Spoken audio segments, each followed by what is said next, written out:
ñun ñu ci des ñëpp ay artistes lañ moo Sénégal sa taxawaay fii neex nañu lool ndax ñi ngi jiite luñ ñu won loolu moom lañ bëgg nga xam ko ñi ngi jiite fii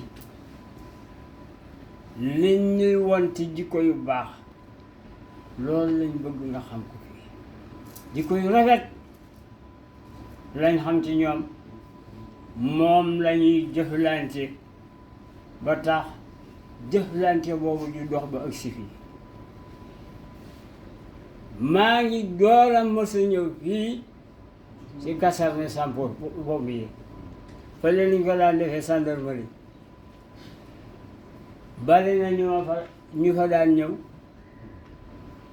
waaye jamono ju xat ji ak dogali yàlla yiy wàcc ci doomu aadama yi tax am na ñu mën a ñëw am na ñoo xam ne mënatuñoo ñëw ndax yàlla jël na leen waaye ñi ngi ñaanal ñi nga xam ne yàlla jël na leen nu des yàlla na leen yàlla teeroo aljana amiin te ñu dese yàlla yàggal na fi ñu yàggat àndandoo ak yéen suñuy liggéey ak ci suñuy doxalante ci biir adduna bi ñu ngi leen di jéggalu bu baax kàddu gi daf noo bett ndax lu toll ni Sénégal taxaw nga taxaw di wax ak moom te yow jàngoo amoo dara loolu ñu ngi leen si jéggalu bu baax di la ñaanal yàlla bu baax a baax moom Sénégal yaag sa njaboot yal na yàlla defal leen jàmm amiin yal na yàlla yokk seen kattan yal na yàlla yokk seen kaaraange ci barke Seydina Muhammad sallallahu alayhi wa sallam assalaamu aleykum wa rahmatullahi wa barakatuh. Collègue, si vous permettez, je vais parler en wolof. Voilà, ce sera beaucoup plus accessible à tous. Et puis, voilà.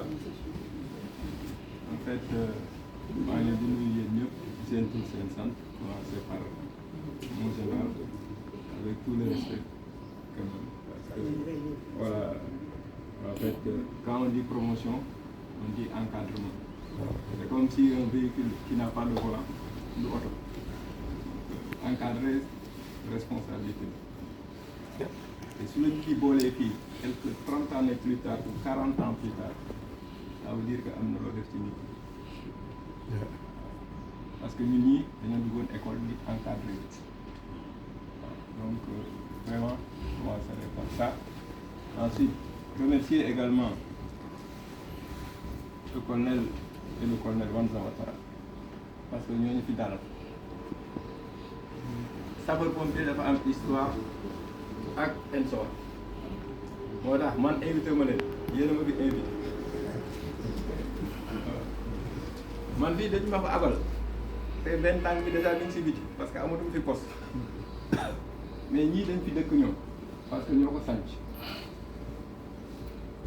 li di fàttewu ñëwee fii ay civil lañu woon conquis yi ñu ko militarisé ñi fi njëkk a ñëw mooy ñi jóge ENSOA mooy tax peut-être ma fàttali ko si ñenn ñi yal na leen yàlla xare àjjana. amiin. ñi fi des aussi yàlla bàyyi leen fi yàgg man su ma bi ma jógee ENSOA ñëw fii li ma njëkk a dalal officier la woon waaye ENSOA lañ ko formé mu Cheikh Diagne wala ñu affecté ma nekkoon tey bii may wax ak yéen nii ki nga xam ne mooy sama adjoint Ibrahima Diakar ENSOA la parce que officier yi dañ fi yéex a ñëw donc li fi xaw a dëgër nekk militaire ENSOA moo fi dugal moo tax bi colonel bi waxee ne dafa bëgg a ñëw fii ma ne ko moom colonel yow boo taxawoon ba dajal ñëpp andi leen ba pare ne ma ñëw nañu man na ok noonu la waaw parce que yaa am fi ëppale vraiment et ça c'est seulement pour les pompiers mais ENSOA c'est ce que ça a fait loolu la def fépp ci armée bi comme ni ko ancien bi waxee léegi rek effectivement boo jëlee officier yoo xam ne dañoo jaxasoo fu ñu leen formé bokkul waaw ñu vision commune boo leen boolee ak ñoo xam ne aussi dañoo jaxasoo du sotti du dox waaw et d'ailleurs bon dañ koy wax armée nekkoon armée officier kese kenn du gagné guerre loolu ñëpp ko xam et plus de ça nag ENSOA dafa permettre ñu am officier yu bëree bëri ñëw fekk fi ñoo xam ne dañoo jàng université boole ak ñoo xam ne dañoo yaru ci métier des armes boo boolee ñaar yooyu dañu mën a ànd parce que en fait lu cerveau yu baax su muscle yu baaxul lu def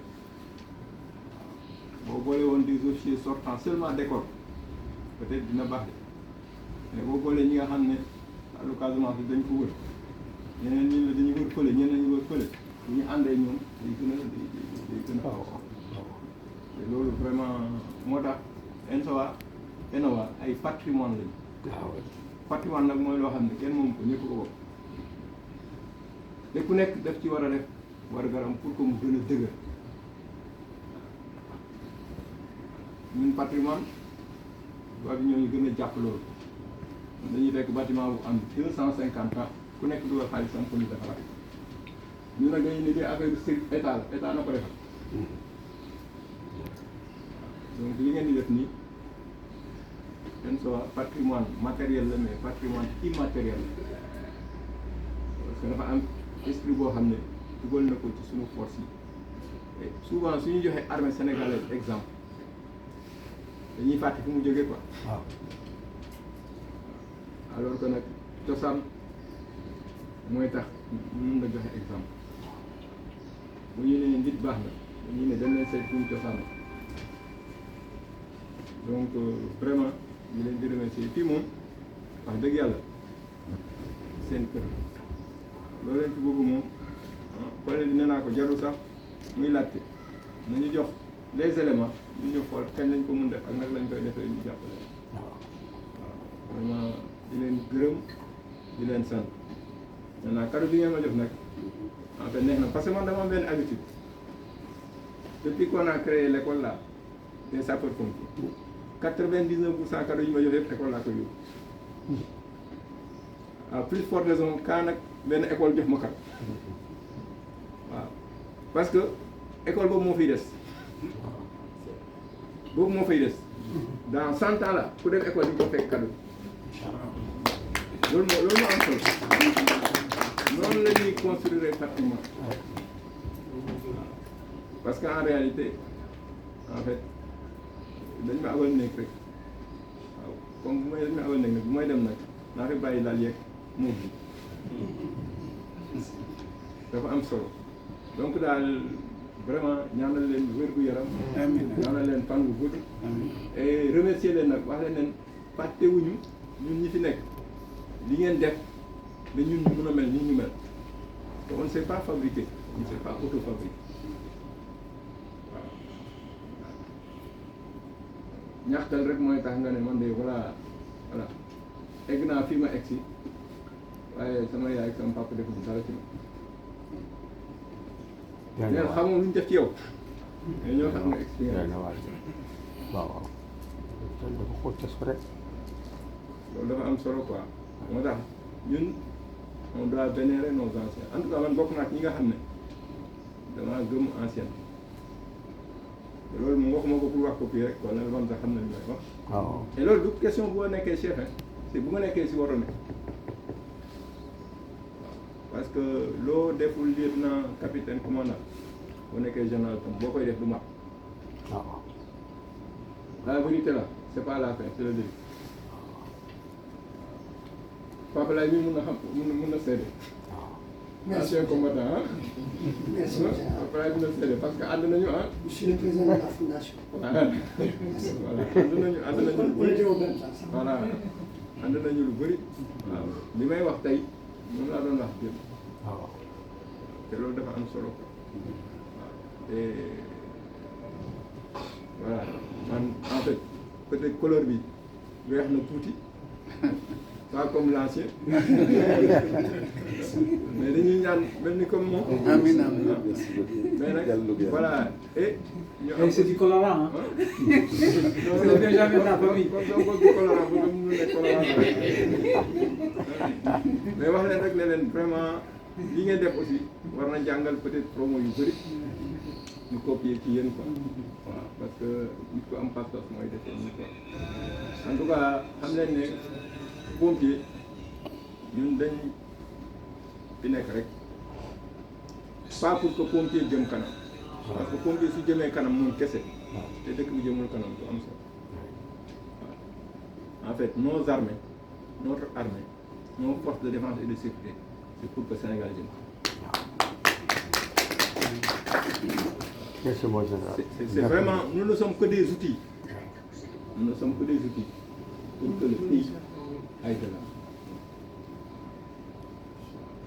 loolu moom bu ñu ko xamee rek jàppee ko noonu ku nekk def ci li nga mun yàlla nag mooy mottali ñu ñaan yàlla mu mottali maa ngi leen gërëm di leen sant. Merci, mon général. Imam defal ñaan. Imam defal non ñaan. Vanza une minute rek Vanza. ngir yàlla Vanza.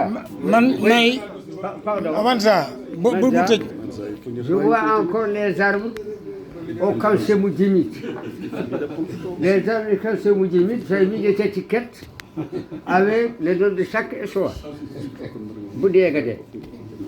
Nous avons reboisé le camp et qui garde le sourire la première promotion. C'est indélébile. Ces arbres sont encore là-bas et embellis. j'en avais deux Mor Dior Fall tu vas aller en prison pourquoi mon chef ton arbre est en train de mourir et s'il meurt tu meurs dama bo Vous permettez, on va ouvrir un peu le cadeau, voir un peu que c'est là-dedans.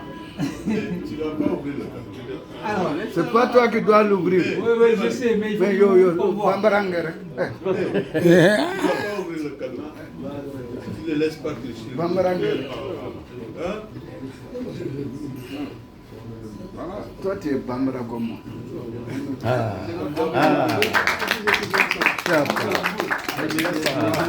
Les deux récits. Un soir, sapeur-pompier. Voilà. Un soir, on va à l'école de sapeur-pompier. maa ngi jégalu une minute rek du ma wax bari dama naan je vous remercie mon général pour que le cadeau là bi nga xam ne da nga ko yóbbu si benn école mu nekk fa pièce de musée on ne nous oubliera jamais de la vie loolu rek laa bëggoon wax. Voilà, il y a Momar qui insiste pour comment Moi, en dire fait, un mot. vraiment, je ne savais pas que c'était ça. Momar voudrait dire un mot. Mon général. na nga ko Momar xoolal voudrait dire un mot. Fort. Mon général, on a l'habitude de remarquer le constat parce que le président qui a le plus duré à la tête de l'amical. waaye maa ngi lay sant du la gërëm di la répondre si olof aussi ñoo ngi lay sant yenn soit yëpp ñun ñëpp ak suñu encadré yi ñoo ngi lay sant si lu nga ñu defal. waaw defal ñu loo xam ni teraanga boo xam ne xamuñu sax fu ñu la koy fayee ndax nitu teraanga nga da nga def teraanga nga ndax suñu xoolee di tax nga def ko suñu xalaatee ñi nga xam ne ñoo jóge suñu aw sapeur pompier day nekk loo xam tamit dafay war maa ngi commencé ki nga xam ni mooy suñu colonel bii nga xam ni mus na commandé corps su ma demee tamit si wan sa noonu su ma xalaatee tamit ñi nga xam ñoo jógee suñu ñëw sapeur pompier commencé ko seen ñaar nga xam ne dundutuñu mii Diop Cheikh Tidiane Cheikh Tidiane Diop Mamadou Kane tamit day nekk loo xam ni lu war la sama yaram day daw ndax Mamadou Kane tuddee na ko sa promotion bi suñu xalaatee ñeneen ñi tamit bari nañu damay wax que sapeur-pompier relation bu am étroite bu am ak ENSOA amul beneen corps bu ko am ak ENSOA parce que déjà su ma waxee que suñu colonel bi xam ne mos na ko commandé ak Vanzami ak li nga xam ñoo nekk officier yu jógee ENSOA première promotion rek laay wax aw fi kenn xamul nu mu toll waxtuma nag ñeneen waaye attaque sama wex di waañi ñeneen officier yi nga xam ne ñoo nga aw ENSOA ba ñu nekk forcément la première promotion ñëw fi je ne sais que Adrien ki nga xam ni que am na fi ay responsable yoo xam amoon na ko fi ak ñeneen donc ñoo ngi lay sant du la gërëm seen nga xam moom mu ñuy def damay dem ba keroog suñu groupe dafa am benn intervention du lay remercier du wax loolu du feeñal relation étroite bu am entre yéen sapeurs-pompiers ak ENSOA pour tuuti si sax ki nga xam ne suñu rakk la woon muy doomu colonel bi nga xam ne fii la nekkoon sous-officier bu génn àddina j'ai dit que loolu yëpp vous avez ça en mémoire moo tax nga defuñu teraanga boobu kon nag yàlla na la ko yàlla fay. nga xam na la war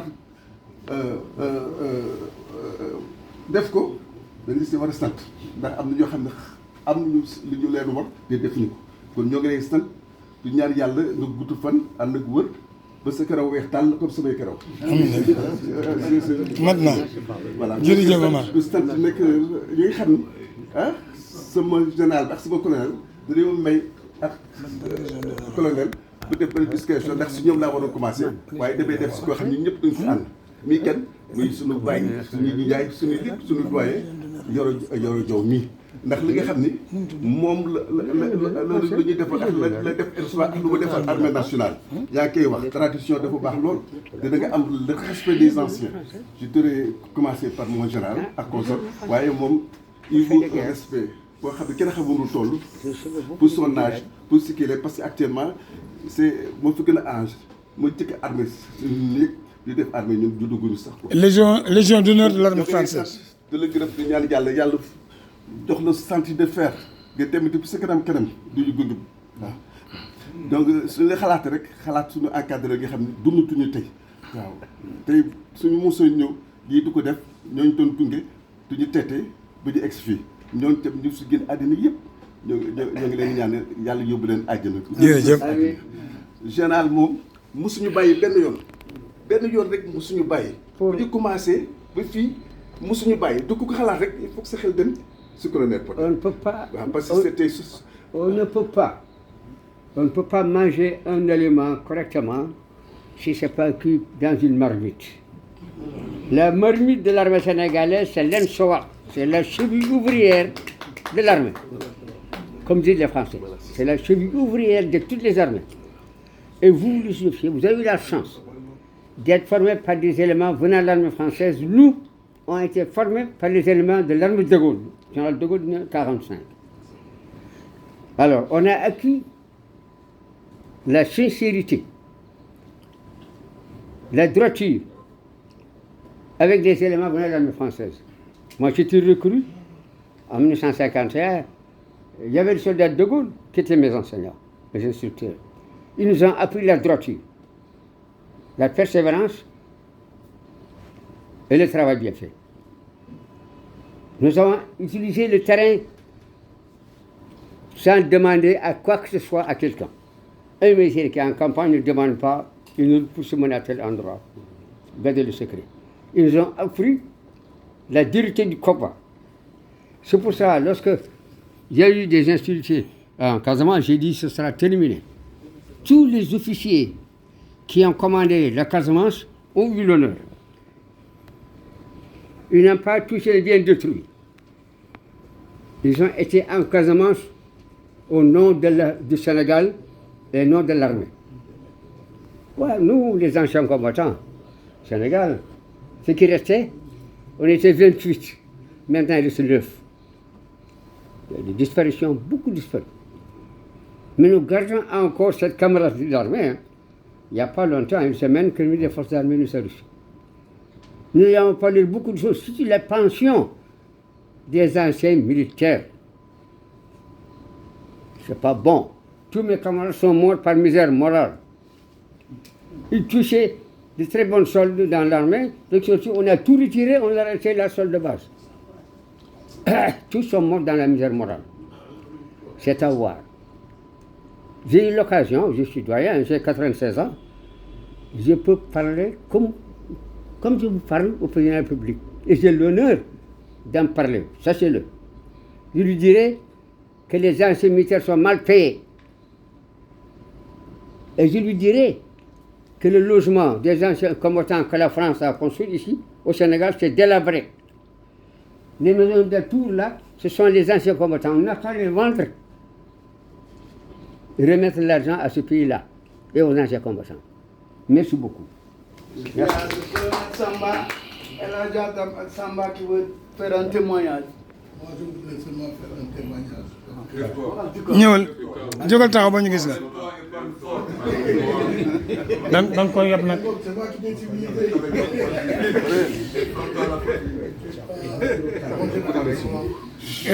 déglu leen. Pourquoi j'interviens, c'est que si je ne le fais pas, normalement, le général en sortant, en me voyant, je m'aurais demandé quelque chose. Pourquoi tu n'as pas parlé? Parce que je suis témoin. Lui, il le sait.